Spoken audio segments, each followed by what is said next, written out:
Now, I did want to get your guys' thoughts. We'll kind of go back to the Brad and Dan stuff, but you got the OC interviews. I even did we get a chance to talk about David Blau? I don't think we have. I'm not. No.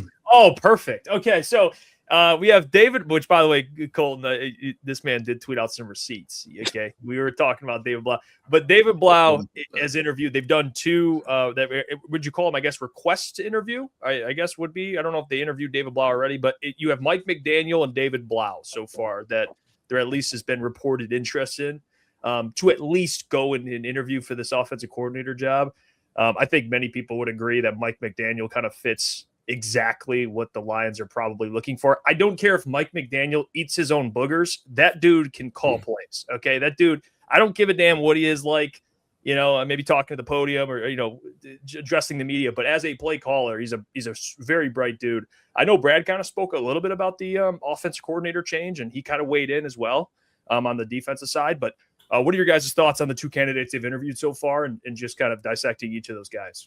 Because David Blau, technically, this would be another route of a guy who is bright, former quarterback of like 2 years ago. He is on the inexperienced side as opposed to McDaniel. I don't know if they've interviewed either of them yet. It's just a matter of at least exploring the possibilities. And just to clarify for the audience, you no longer need permission to interview a position coach on another team. You certainly don't need permission to interview Mike McDaniel, who's out of a job currently. I think the only time they would need permission is if they're trying to talk to another OC. So if they wanted to talk to a Todd Monken, for example, he remains employed as an offensive coordinator in Baltimore. Blau feels premature. He very well may be very good at being a coordinator someday, in much in the same way I felt about Kellen Moore when he was here kind of coming up. He has that mind. And the connection that I really like bringing up is when I was digging into kind of Ben Johnson's background and all his inspirations, turns out they had the same college coordinator who was very inspirational in kind of their overall offensive philosophy. And that's John Shoup, who kind of was run out of college football for sponsoring NIL before that was a thing. So very, very funny. But, the concept of make everything the same look different, everything different look the same is a John Shoup principle that both Ben Johnson and David Blau subscribe to.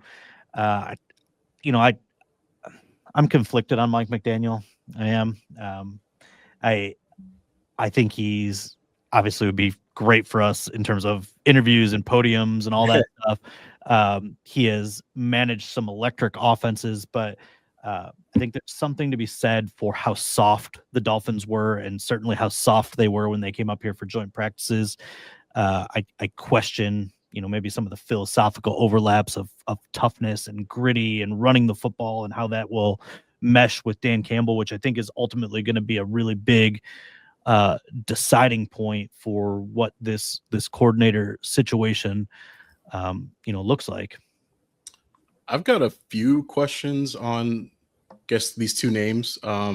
Now, I did bring up, I put a receipt, if you want to call it that, where I had David Blau on my list of OC candidates last year, and I think he was like the 11th out of 12 names on that list. So at that point, you're just kind of throwing darts. And if anything, it felt like, he was on an OC track. And, Dan Quinn, I think, has been telling people that he's going to be an OC in the next 5 years. The fact that he got an assistant quarterbacks coach really upon retirement, the fact that he was sort of a player coach his final years here in Detroit.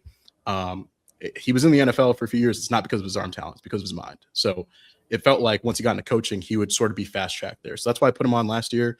Took over quarterbacks coach role when I think Washington's quarterback coach took a head coach job somewhere else. So Blau kind of stepped into that role this year. And it does feel a little bit premature, but I think the idea of bringing him in now, if that's the way they want to go, which we don't know, this could just be as simple as, hey, what do you got? Let's hear some ideas. Like, it could be that simple, maybe a courtesy to Blau, get his name out there a little bit. But if they do hire him, he is a young offensive mind, which a lot of people were mad they didn't go with last year when they hired John Morton. So you would have that box checked. He's really creative. He's brought a lot of play calls from whether it was his time in college at Purdue. The Lions have run a couple plays that have worked over the years. There's a play last year I think the Commanders beat the Eagles late in the season, and that was a play that Blau drew up for Cliff Kingsbury, for Jaden Daniels, worked to perfection. They scored a touchdown. They beat the Eagles. So like he's known for coming up with creative ideas and creative play calls. So if you bring in a guy like that, a young mind that has those ideas, and you let him learn from Dan as a coach, and maybe Dan continues to call plays in that role until Blau's ready, then you have a young offensive mind that teams aren't going to poach until he's, ready to be a head coach. And they probably want some experience calling plays. And maybe that's a conversation for down the road. But I think you can keep Blau for a few years. You put him in that role. So maybe that's where Dan's mind is going a little bit. And then a guy like McDaniel, obviously one of the best play callers in football. He's really good at getting the most out of his players scheme-wise. The softness stuff, I think that falls more on the head coach. I wouldn't mind that as an OC. I think he's a guy that you probably write a blank check for. Now, the only question I would have here in Detroit is how much does Dan want to meddle with this offense? Because if Dan wants this to look like his own offense and he has all these philosophies in place that he wants to keep, obviously McDaniel's going to have his own stuff that he wants to run. And so if Dan's okay with being more hands-off in that approach and let McDaniel take over in ways that he wants to, obviously it's a great fit, but I'm not so sure because Dan really likes his fingerprints all over this offense.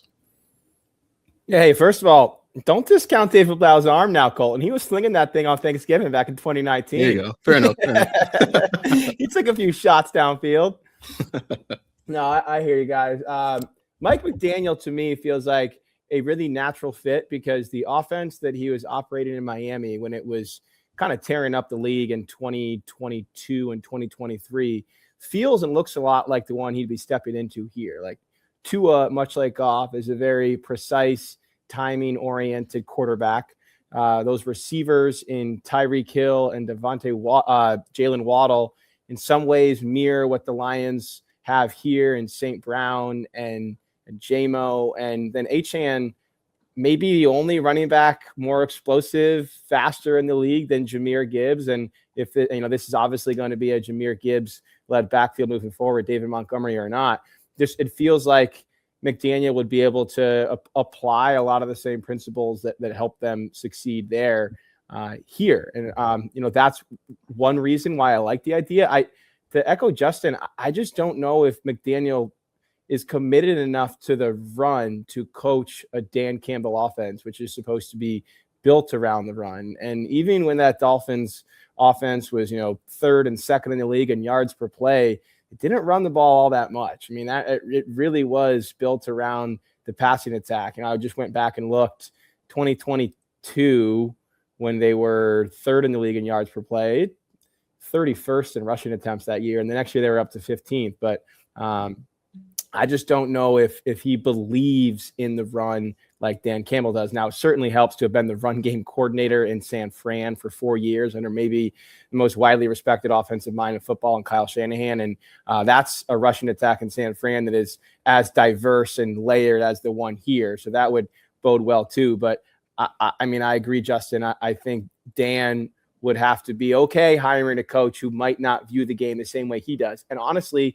maybe that's for the best. With David Blau, I think that this is a coach you hire now in a lesser role than OC. And maybe that's ultimately the Lions' intention here. Get him on staff in more of a specialized role, and then maybe he can work his way up if they hire someone like McDaniel, who might launch himself back into a head coaching job after a year here. But I push back on a lot of the people who point out that Ben Johnson had never called plays before calling plays here in 2022.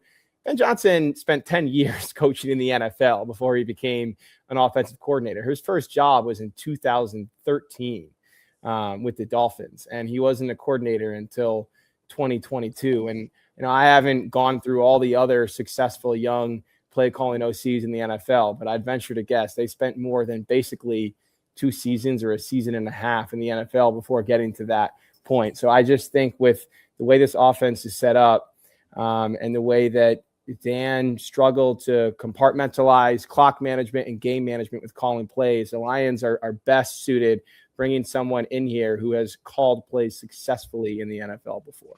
Ben Johnson also got to start at Boston College, by the way. Hey, he was ready to hit the ground running as a GA back then. I think the interesting thing about Ben Johnson, right, is he coached a bunch of different positions too, right? Like tight end, wide receiver. Yeah. He had the passing game coordinator kind of audition before he got coordinator. So he had a lot of experience, but I can't believe I'm here making the case for David Blau. Didn't expect that when we came in, but I just want to dig in a little bit more to the Kellen Moore comp because I think it's an appropriate one. Kellen Moore played for the Cowboys for 3 years, retired, went immediately into quarterback coach. So he didn't have an assistant quarterback coach. I think Blau only was full-on quarterback coach for like the last month of this season. 1 season at quarterback coach, immediately into offensive coordinator, where they became the #1 offense that first season and the #1 scoring offense in his 3rd season. And so I do think it's interesting because Blau was here for 3 seasons. He obviously departed, but when he departed, where did he go? He went to Minnesota, got a little experience around Kevin O'Connell, not a bad thing. And then he went to Arizona and he got a little experience under Cliff Kingsbury. So I think a lot of people hold up as a pretty sharp offensive mind, thinks a little bit differently than maybe anything Blau had seen before. And then he goes and he works for Cliff Kingsbury in Washington the last 2 years. And so I think there's a lot of interesting kind of schematic backgrounds he's built. But ultimately, if we talk about what this team needs, I had already been saying it. Brad Holmes said it 2 or 3 times in his very short answer about what this team was looking for in OC.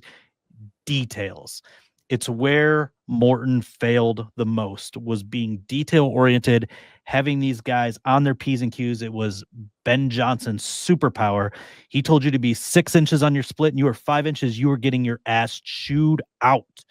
There was no tolerance for being even a little off. And that was the big thing that slipped this year throughout the offense. The Lions are looking to get back to that standard. And so I can't speak to David Blau or Mike McDaniel or any of these other candidates' attention to detail at that level, but that is the guy they're looking for, is somebody that will be pristine on all the little things that show up on Sunday.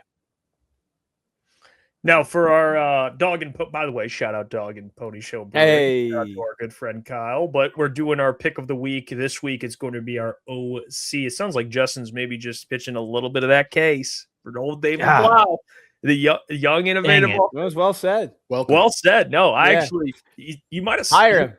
I hate fresh to say formulated opinion.